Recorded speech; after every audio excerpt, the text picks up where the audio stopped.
two train. Finally, you have turned up. Your leg. No, they're technically early. They're technically early. You're no. It's on time. It's make your sympathy. It's on time.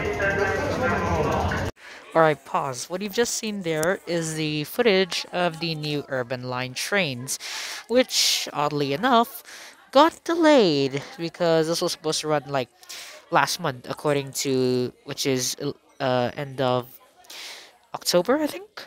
Yeah, anyway, so you want to see how it looks like? Boom. Okay, fine. Another angle? Okay, fine. Right, and the new thing of it is the LED screens, which is quite new. Right, outside the train, boom. Right, now you may think, since this train is made in China, you'd think it's slow, right? Or is it?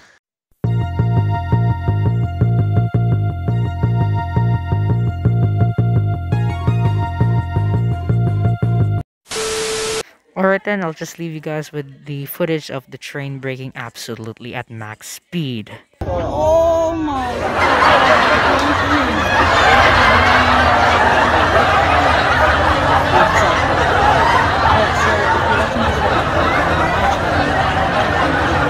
I'm gonna be cutting the audio. I'm gonna put this footage to 1:1.